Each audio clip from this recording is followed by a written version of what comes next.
मुझे खुद को ही ख़त्म कर लेना बेस्ट है मेरे लिए, क्योंकि जो मैं पैसे कमा रहा हूँ उसी से मैं अपने दुश्मन को बलवान बना रहा हूँ। बेंगलुरु में एआई इंजीनियर अतुल सुभाष की खुदकुशी मामले। नमस्कार जय मिथिला। एक खबर जो है सो engineer AI engineer Atul Subhash suicide, खबर काफ़ी जो है नेशनल मीडिया पे काफ़ी निंदनीय कह सकते हैं, बहुत ही शर्मनाक कह सकते हैं। सुसाइड केस हुआ है, जो विजुअल हम आपको दिखा रहे हैं और बीच बीच में ऑडियो भी सुनाएंगे। मरने से पहले उन्होंने 1 घंटा का रिकॉर्डिंग पूरा किया है और कहीं न कहीं सिस्टम 498A का जो दुरुपयोग हो रहा है कानूनी धारा का 498A के तहत, ये धारा ये काफ़ी जो है सो संवेदनशील मामला है। और पूरा कहानी क्या होता है। अतुल सुभाष और निकिता की शादी 2019 में होती है, लव विथ इंगेज होती है और फिर जो है सो सब कुछ सही था।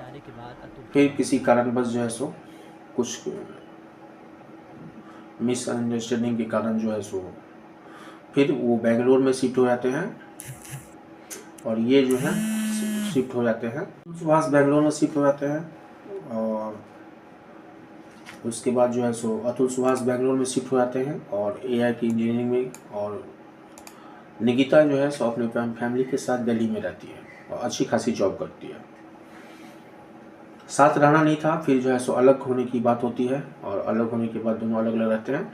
उसको फैमिली कोर्ट में मामला जाता है। फैमिली कोर्ट में मामला जाने के बाद 498A के तहत उनको जो है सो अपनी सैलरी का 50% जो है सो फैमिली कोर्ट कहती है कि आप बच्चा का मेंटेनेंस चार्ज दीजिए।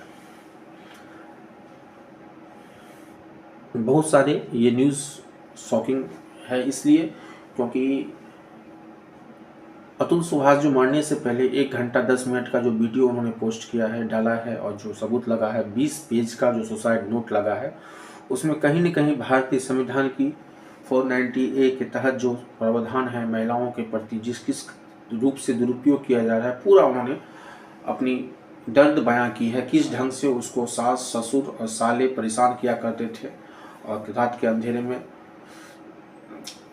ये घटना के बाद कैसे रात के अंधेरे में जो है सो सुहास के सास और साले भाग गए जैसे ही पुलिस पहुंची वहां पे बेंगलोर से जौनपुर। तो पूरी कथा कहानी हम आपको बताते हैं। हुआ यूँ कि जौनपुर 34 साल के इंजीनियर अतुल सुभाष की दुखद मौत सोशल मीडिया पे काफ़ी बार तूफान ला रहा है, क्योंकि है ये कहानी क्या, एक कानून दुरुपयोग जो कहा जाता है 490A के तहत, इस धारा के जरिए अक्सर पुरुष और उनके परिवार वालों को बेवजह फंसा दिए जाने के मामले यह बात साबित हो जाता है कि अतुल सुभाष की मौत के बाद इस गंभीर मुद्दे पर देश भर में जो चर्चाएं हो रही है, उधर फैमिली कोर्ट में अतुल सुभाष का केस लड़ने वाले वकील दिनेश मिश्रा ने भी कुछ बात कहा है और उन्होंने कहा है कि अपनी न्याय व्यवस्था को लेकर अपने हिस्से का सच कहा था, इसमें कोर्ट की जज की कोई गलती नहीं है।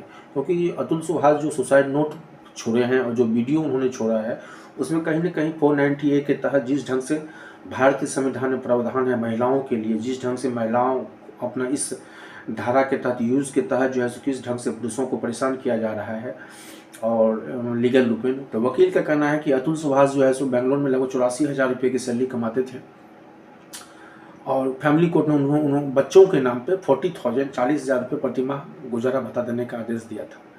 वकील बताता है कि यह आदेश केवल बच्चों के लिए था, पत्नी के लिए नहीं था, क्योंकि पत्नी ऑलरेडी उनकी दिल्ली में जॉब कर रही थी।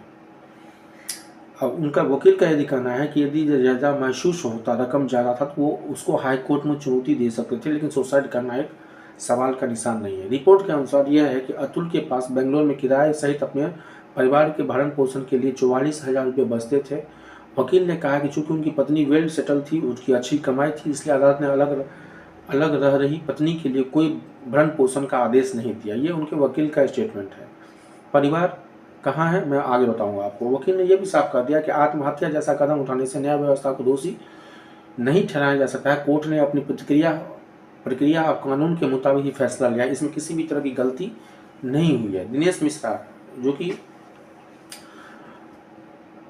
अतुल सुभाष के वकील है, उनका ये दावा कहा है कि अगर अतुल के परिवार वाले उनके पास आकर सलाह मैं देने के लिए तैयार हूँ, इस मामले में आगे कानूनी सलाह दे सकता हूँ। मिश्रा जी ने यह भी कहा कि अगर किसी को लगता है कि कोर्ट का आदेश गलत है तो उसे अपील का अधिकार है। आत्महत्या ऐसे कदम उठाने का अत्यंत दुखद है और इससे कोई समस्या हल नहीं हो सकता है। ये उनके वकील जो उनका केस लड़ रहे थे अतुल का, उनके वकील का ये स्टेटमेंट है।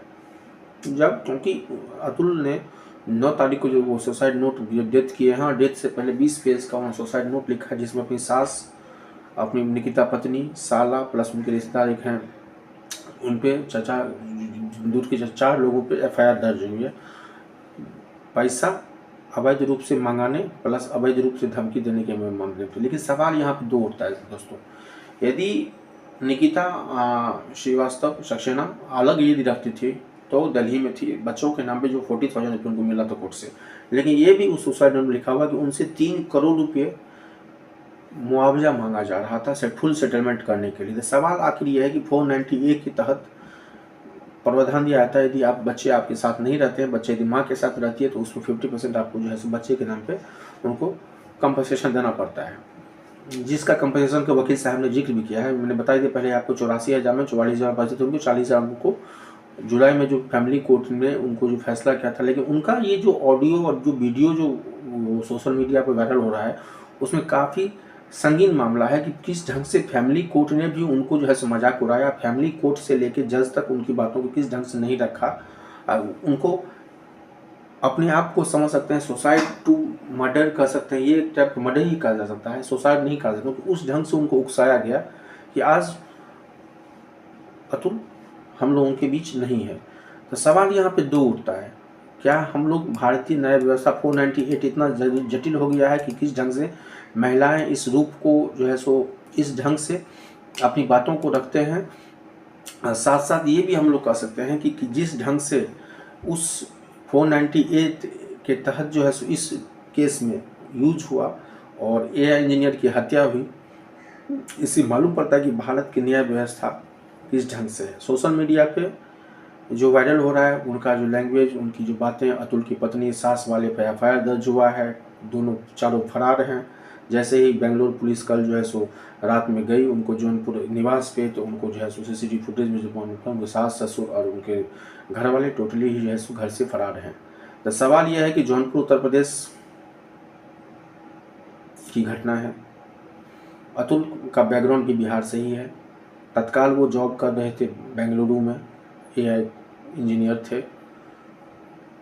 लेकिन किस ढंग से ये पूरा कहानी रचा गया, किस ढंग से उनकी पत्नी, उनकी सास, उनका साला जो है घर से फरार है, सवाल निशान है। यहाँ पे सिस्टम पे सवाल उठता है और सिस्टम 498 के तहत किस ढंग से दुरुपयोग हो रहा है, ये चीज़ जानता हुआ उदाहरण कि 34 साल का अतुल हम लोगों के बीच AI इंजीनियर नहीं रहे। काफ़ी शॉकिंग है। जैसे ही उनका वीडियो जो वायरल हो रहा है, जो उन्होंने 1 घंटा का पोस्ट किया है, 20 पेज का सुसाइड नोट किया है, उन्हें पूरा 2019 से शादी से लेकर अभी तक का जो है 9 तारीख तक का टोटल उन्होंने उस बात में रखा है किस ढंग से बार बार उनको धमकी मिल रहा था सुसाइड पैसा के लिए, जिस ढंग से परिवार को यातना कर रहा था। बहुत ही संवेदनशील मामला है। 498 498 के तहत किस ढंग से जो वो अपने आप को महसूस कर रहे थे, डिप्रेशन में जा रहे थे। और मिश्रा जी का तो मैंने आपको स्टेटमेंट पूरा सुना ही दिया कि जिस ढंग से दिनेश मिश्रा वकील उनका कहना है कि इसके लिए वो लोग हाई कोर्ट भी जा सकते थे। लेकिन सवाल निशान है कि हाई कोर्ट हो या सुप्रीम कोर्ट, भारतीय न्याय व्यवस्था की जो स्थिति है वो आप लोगों के सामने है। लाखों का लाखों केस किस ढंग से पेंडिंग है। ये फैमिली कोर्ट का ड्रामा हुआ या डिवोर्स का ड्रामा हुआ, एक 34 वर्ष से इंजीनियर हम लोगों के बीच नहीं है। काफ़ी संवेदनशील मामला है। ये मामला काफ़ी जो है सोशल मीडिया से लेकर प्रिंट मीडिया से लेकर इलेक्ट्रॉनिक मीडिया पे काफ़ी जो है सो वायरल हो रहा है। तो हम लोगों का भी यही कोशिश है इस न्यायपालिका में जिस ढंग से हम लोग रह रहे हैं उस ढंग की जो न्यायपालिका जो कहती है उनको करना ही पड़ता है। और जिसके कारण यदि बाय प्रेशर हो या बाय हुक एंड कुक हो, जिस ढंग से उनको ब्लैकमेल किया गया, जिस ढंग से उनको प्रारूप किया गया, ये हम लोगों के लिए एक चिंता का विषय है। ये थी जौनपुर से और प्लस बेंगलोर से जो हम लोगों के पास जो रिपोर्ट आई है। अभी चारों पे FIR हो गया है, सास ससुर प्लस उनके जानने वाले रिश्तेदार का, वो चारों अभी जौनपुर से फरार। जैसे ही बेंगलोर पुलिस जौनपुर गई, जौनपुर से वो लोग फरार हैं। धन्यवाद। आप देख रहे थे मिथिला समाचार। Thank you.